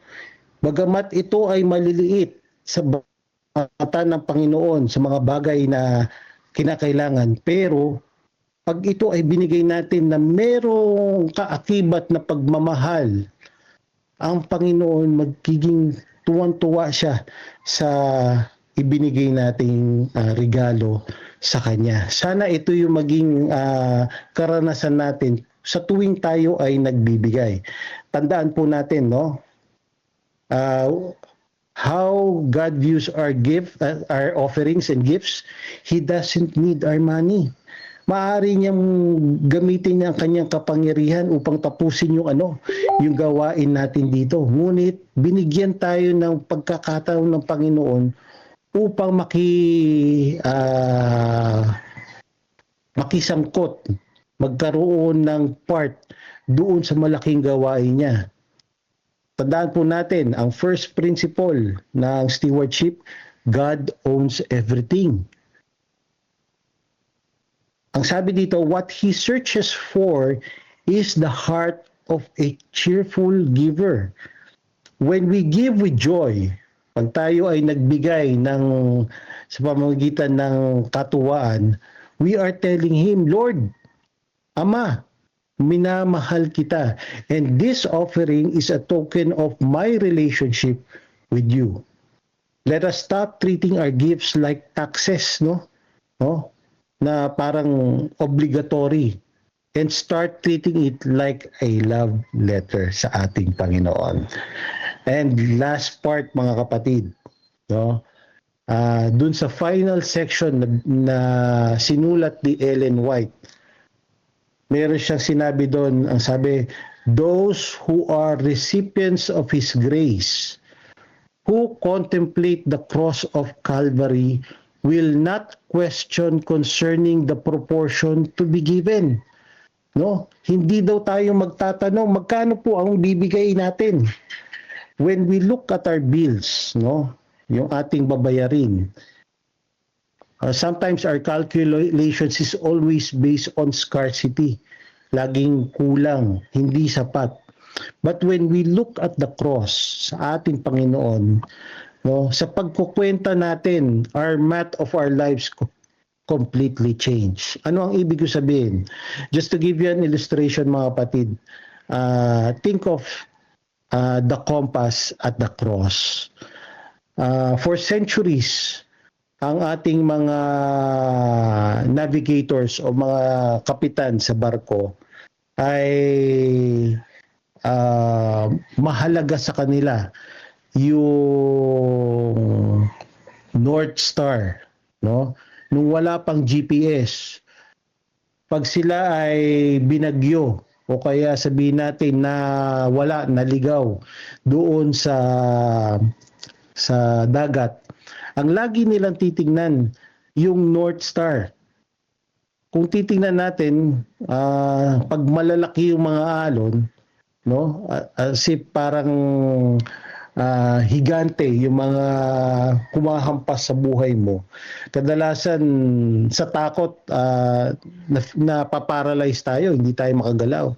Pero pag tinignan ng kapitan yung star na kung saan yun ang kanyang susundan, kadalasan nai-steer siya sa tamang daan. Ganon din, mga kapatid, sa ating buhay Kristiyano, no? In our financial lives, the waves of bills, sometimes yung inflation na dumarating sa ating ekonomiya, and personal desires, no, constantly try to dictate our direction, making us afraid to be generous.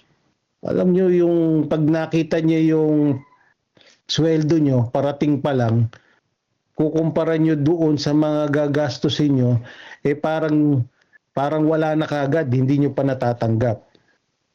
But our true North Star, no, ang compass po natin is the cross of Jesus Christ. When we contemplate Calvary, realizing that He gave us His life, no?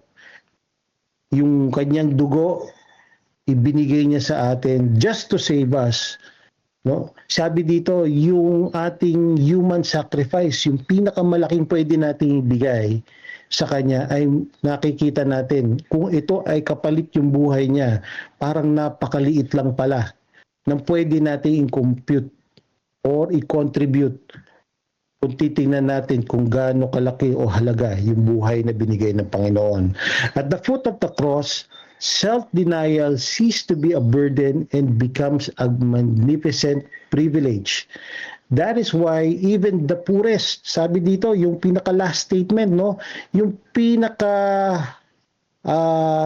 financially challenged among us, no, ang sabi dito, can find a way to give back to God, because a grateful heart is always a resourceful heart.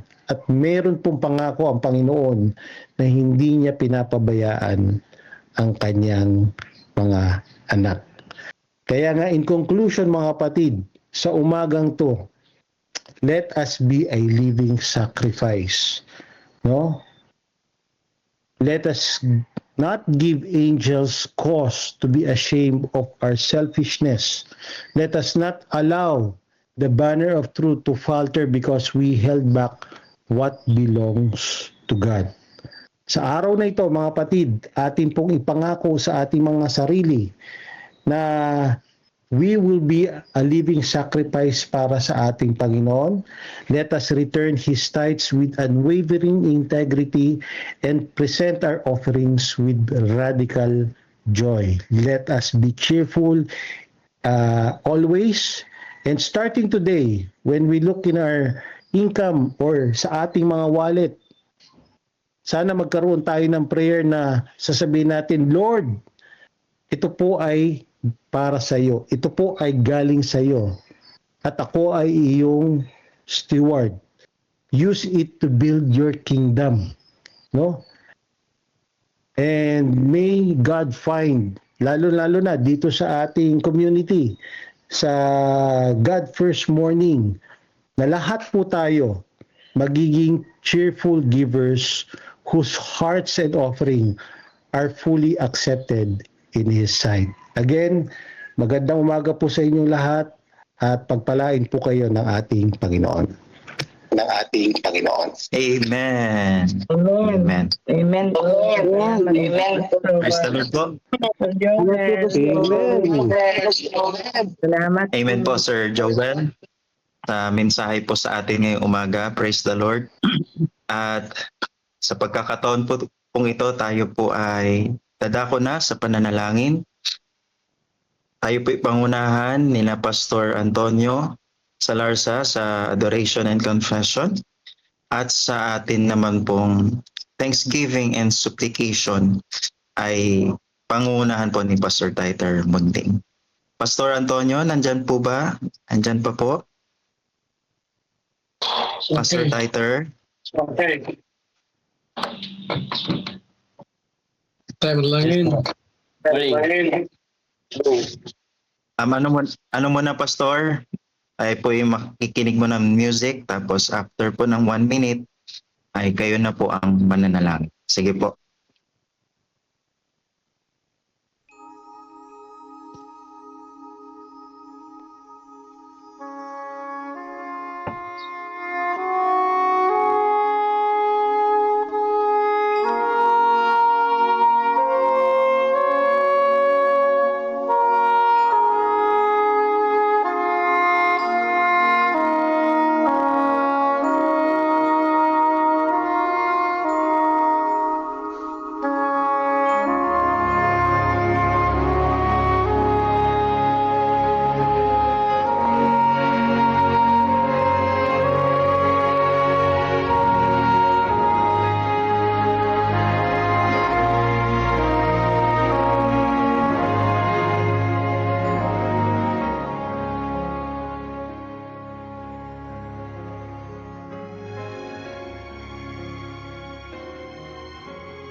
Maraming pagkakas sa pagkakas ko'y pagkakas na pagpasalamat at puro sa karaglan bilang aming ng Diyos. Tulungan at pangunan kami bilang Panginoon. Pagpalain ang mga aming araw sa mga ito, kami po'y magpagpalad ni Siba. Tulungan ng aming pumuhay bilang manampalataya. Magtiwala lamang sa inyo sa kabila ng mga pagsubok. May dakilang Diyos kami na mapagmahal. May dakilang Diyos na magsusubaybay sa buhay namin bilang aming Panginoon. Purihin, dakilain ang aming dakilang Diyos. Sa umaga ito, ganun din Panginoon, patawarin kami sa mga pagkukulang, patawarin kami sa mga kasalanan na gawa, patawarin kami Panginoon sa aming buhay bilang pumanampalataya. Kami po'y kasalanan, subalit mayroon kami dakilang Diyos na mapagmahal, nagtuturo sa amin upang mauna sa aming pamumuhay bilang manampalataya. Salamat Panginoon sa pagtutuloy ng tawad, alang-alang ng aming pagligtas tayo po ng Jesus. Amen.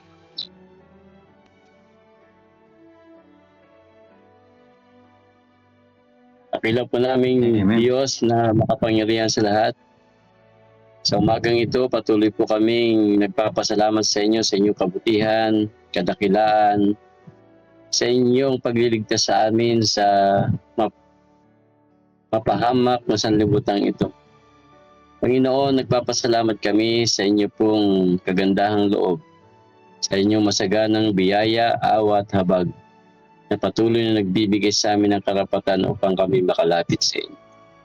Salamat o Diyos sa buhay at kalakasan, sa mga pagkain, tubig, at yun din Panginoon sa mga sikat ng araw at sa aming pong mga pangailangan sa araw-araw na inyo pong ipinagkakalob. Salamat o Diyos sa inyo pong matatamis na mga pangako na patuloy po ninyong inutupad sa pamamagitan ng aming pong mga pananampalataya. Salamat sa banal na Espiritu na nagpapalakas sa amin at nagtuturo sa amin, papaalala sa amin ng mga katotohanan na nagmumula sa inyo. Panginoon, sa mga sandaling ito, nais po namin ilapit sa inyo ang aming po mga kahilingan. Dinadalangin po namin, Ama, Pastor Seth Pablo, Panginoon, Padre Tony Lostre, Pastor Tony Salarsa, at si Pastor Taiter Munding, si Mirna Kakbay, si Barry Joel Manlungat. Panginoon, dinadalangin ko po na patuloy niyo po silang pagpalain. Patuloy niyo po silang tulungan sa kalapong mga pangailangan. Ingatan silang palagi, O Diyos. Kung sila man ay mayroong mga suliranin, tulungan niyo po sila.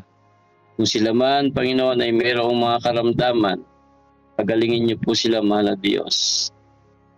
At patuloy niyo pagpalain po ang kanilang kalusugan, ang kanilang hanap buhay, ang kanilang buong pamilya. Pagpalain niyo, Panginoon, ang kanilang pananampalataya at paglilingkod na ginagawa sa inyo pong banal na harapan. Tulungan sila, Ama, na magtagumpay sa kanila pong paglalakbay o sa kanila pong pamumuhay sa hamon ng kanila pong pananampalataya. Tulungan sila, Panginoon, na patuloy na iligtas sa anumang uri ng kapahamakan. Kaya di, Panginoon, nilalapit din po namin sa inyo ang aming pong ginagawa tuwing umaga, katulad ng pagkakataong ito, Panginoon. Pagpalain niyo ang programa ng God First Morning, nawa ang Banal Espiritu ang patuloy pa rin na kumilos sa bawat isa sa amin. Ipunin kami sa kalakasan, palakasin kami sa pamamagitan ng inyo pong mga banal na salita. Akayin kami, Panginoon, sa ganitong klase ng pagkaaral ng inyo pong mga banal na salita. Pagpalaan niyo, Panginoon, ang mga nangangasiwa at ang nangunguna sa God First Morning. Tulungan sila, Panginoon, na makapangasiwa na ayon sa inyo pong banal na kalooban. Kaya di, Panginoon, nadalangin din po namin sa inyo ang aming pong headquarters na aming pong binubuno sa panahong ito, Panginoon. Sama-sama bilang magkakapatid sa pananampalataya dito po sa Central Luzon Provinces Mission. Pagpalain niyo, Panginoon, ang mga opisyales. Pagpalain niyo po ang aming presidente, Pastor Jerry Stabilio, at ang kanya po mga kasamahan, kami rin mga pastor at mga kapatid. Nawa, Panginoon, na sapatan po ninyo ang mga pangailangan ng inyo pong banal na gawain, dahil Panginoon, ang pagpapatayo ng inyo pong opisina dito po sa CLPM. Pagpalain niyo po ang mga resources na amin pong magagamit, Panginoon, upang magtagumpay ang inyo pong gawain ito. Dinadalangin po namin, mahal na Diyos, ang gaganapin pong disaster church training sa July 17 to 18. Pagpalain ito, Panginoon, na ito'y maging kapakipakinabang sa inyo pong mahal na iglesia. Ang mga kapatid na dadalo, nawa, Panginoon, ay hikayatin po ninyo na sila ay maging handa. Na sila, Panginoon, ay gamitin na mas lalong maprotektahan ang inyong iglesia at ang mga kapatid. Dinadalain din po namin, Panginoon, ang evangelism ng PAPCO sa Pasong Bangkal, San Ildefonso, sa June 28 to July 28, Panginoon. Pagpalain niyo po ang inyo po mga lingkod na naglilingkod doon, Ama, pamagitan ng Banal Espiritu, naway gawiti sila makapangyarihan at maging matagumpay ang inyong gawain at maraming mga kaluluwa ang mailapit sa inyo pong banal na paanan. Kaya di, Panginoon, ang iba sa Zambales Medical Mission, Panginoon, at evangelism nila sa July 19 hanggang 25. Pagpalaan niyo, Panginoon, ang mga paghahandang ito. Tumaasa kami sa kapangyarihan ng Banal na Espiritu. Pagtatagumpay nito, Panginoon, sa pamamagitan ng pagkakaisa ng mga kapatid at paggamit ng kanilang mga talento. Kaya, Panginoon, ay maging matagumpay ito sa pamamagitan ng inyong pangasiwa, panguna. Dinadalangin din po namin, Panginoon, ang aming mga kapatid na may mga suliranin sa kanila pong physical na kalagayan, O Diyos. At kaya din, Panginoon, sa kanila pong mental na kalagayan. Muli, Panginoon, inilapit po namin ang buong pamilya at mga kaibigan ni Brother Emerson Falcon na namayapa na po, Panginoon, na patuloy na, Panginoon, na aliwin sila ng inyong pong matatamis na mga pangako. At ang inyong Banal na Espiritu ang patuloy na lumukog sa kanila upang sila ay mapalakas sa kanila pong kalagayan.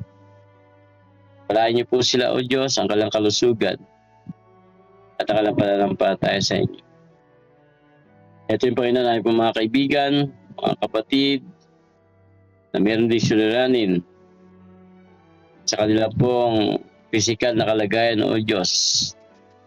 Si Regia Manalos, Lori Lacheca, Jerry De La Cruz, Wilfredo Nipomucino, Marcos Espirito, Aida Santos, Daniel Salvador, Aurea Galang, Charlie Manukay, Winnie Katubay, Joseph Buenape, Liza Marie Banyaga, Gloria Ancheta, Peli Cocheco, Marlita Fernandez, June Lilis, Kyrie Rupenta, at Eliseo Ugulan. Panginoon, narito po ang mga nabanggit po naming mga kapatid na may mga suliranin sa kalapong kalusugan, Mahal na Diyos. Pagalingin niyo po sila, O Diyos, ilapat niyo po ang inyo pong makapangyarihang kamay sa kanila pong mga sakit upang sila, Panginoon, ay gumaling. Pagpalain niyo, Panginoon, ang mga pamamaraan na ginagawa sa kanila, nawa ito'y maging epektibong instrumento upang sila ay gumaling. Pagpalain niyo po ang mga gamot sa kanila pong iniinom, gamitin itong makapangyarihan upang sila ay magtagumpay sa sakit at karamdaman. Panginoon, tulungan niyo po sila sa kanilang pong mga pangailangan marahil sa pinansyal, dahil sa mga gastusin sa pagkipagpunyagi sa kanilang pong mga karamdaman. Tulungan sila, Mahal na Diyos. Pagpalain niyo po sila at nawa, Panginoon, ay maranasan nilang palagi ang pagtatagumpay sa pamamagitan ng kanilang pong pananampalataya sa inyo pong banal na harapan. Ingatan niyo po kayo, Panginoon, sa buong maghapong ito. Pagpalain po ang mga kapatiran na nakikinig ng inyo pong mga banal salita. Pagpalain po ang kalusugan, ang hanap buhay. Bantayan kami ng inyo pong mga piling mga anghel. Magtagumpay kami sa hamon ng aming buhay at pananampalataya sa buong maghapong ito sa pamamagitan po at sa pangunguna po ninyo, Mahal na Diyos. Isinusuko po namin ang lahat sa inyo pong makapangyarihang kamay at kami ay patuloy na nagagalak sa inyo pong matatamis na mga pangako na kami ay hindi niyo pababayaan, hindi kayo magkukulang sa amin at patuloy niyo kami pagpapalain. Maraming salamat, O Diyos, sa pagtugon sa iyong mga dalangin. Umaasa po kami na ang lahat ng aming mga dalangin ito ay amin na pong tinanggap at muli pa po namin tatanggapin sapagkat ito'y sinasampalatayanan po namin hindi dahil sa kami ay karapat-dapat, kundi alang-alang po lahat sa matamis na pangalan ng aming Panginoon at tagapagligtas na si Kristo Jesus. Amen. Amen. Amen. Amen. Amen. Amen.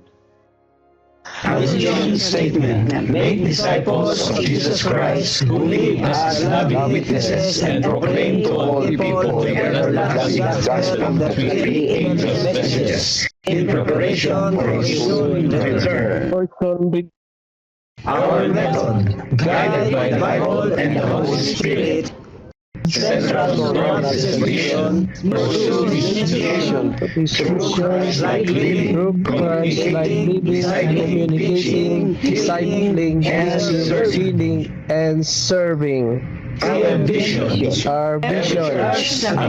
Every church, a missional church. I am missional. I think, I talk, I act, I plan, I live, and move forward God's mission. PLPM, we will go. Put God first, and we will never be last.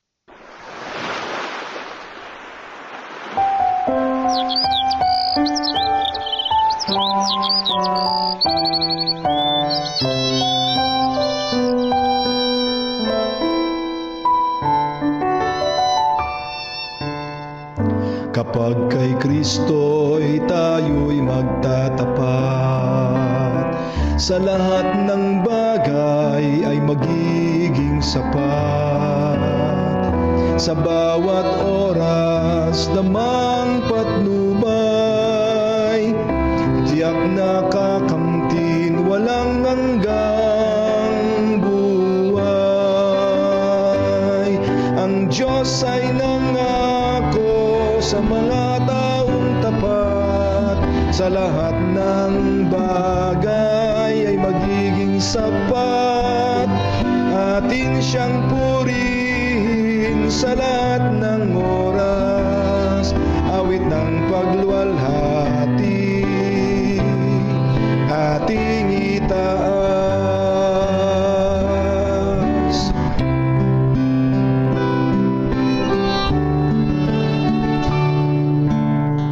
Si Kristo ang ating gawing Panginoon, puso't isip sa Kanya ituon. Hikapot, handog, talento at dunong, misyon sa gawain ng ito'y sumulong. Ang Diyos ay nangako sa mga taong tapat, sa lahat ng bagay ay magiging sapat. Atin siyang purihin sa lahat ng oras, awit ng pagluwalhati ating itaas. Pagagaanin ating mga pasan, sa mga suliranin Kanyang tutulungan. Magtiwala tayo't Siya ang tawagan, tunay na ligaya ay makakamtan. Ang Diyos ay nangako sa mga taong tapat, sa lahat ng bagay ay magiging sapat. Atin siyang purihin sa lahat ng oras, awit ng pagluwalhati ating itaas. Papuri't luwalhati sa Kanya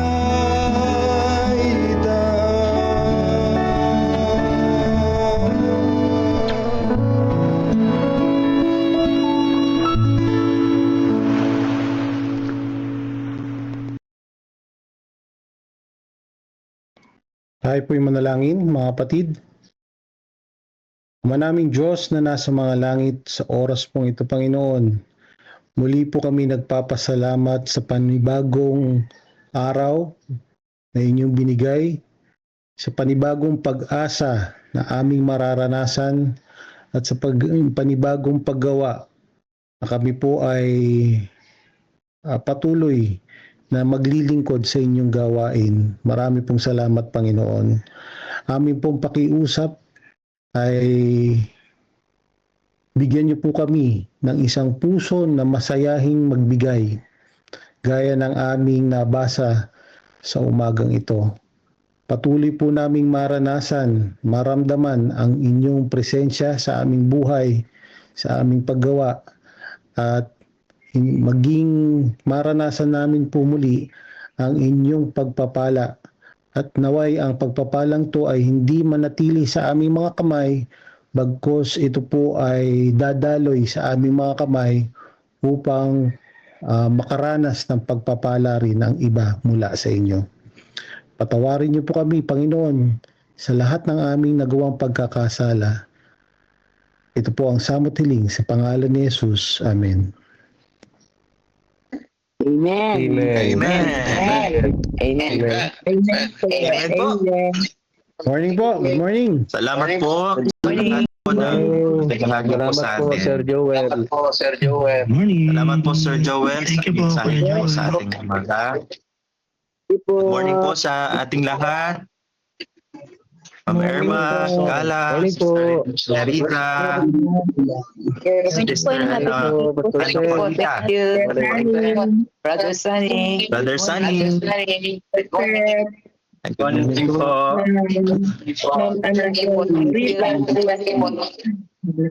Good morning po sa ating lahat. Good morning po. Brother Moses, good morning. Good morning po, Brother Brother Moses. Moses. Hello po. Good morning po. Brother Mel, good morning. Good morning po. Ma'am Irma, good morning po. Good morning po, Ma'am Neresa. Good morning. Brother Sunny, good morning po.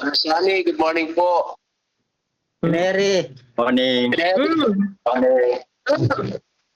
Hello, Baby, brother. Pastor Archie. Pastor Archie. Hello, sir. Good morning po. Brother Johnny. Ano ba ba dito? Wala si Marie. Ma'am Nets, good morning, Ma'am Nets. Ma'am Morning po Rebecca. sa lahat. Morning po. Brother Good morning Edmond, po. gising na. Good morning po sa inyo lahat. Nakatulog po si Tulog po si Brother Brother Elvin. Katulog ba? Hindi, dyan po yun. Di pa natutulog yan. Good morning, Ma'am Soriano. Good morning po. Good morning po, Timinda. Morning po sa inyo. Brother Melvin, good morning, Brother Melvin. Oh, good morning din sa'yo. Sa inyo yan. Sa Brother Mal. Good morning, Brother Mike. Salamat po sa inyong dalawa. Marami po. Sa inyo. Salamat din, Pastor Sir. Sir Joel. Sa iyong paglikod. Sabay na po, magpe-prepare na po na ako. Good morning, Pastor Jerry. Bilang na po. Bye-bye. Bye po, babay na po. God bless po sa ating lahat. God bless po sa lahat. Okay, 5, 4, 3, 2, 1. Bye-bye po. Nahuli ako.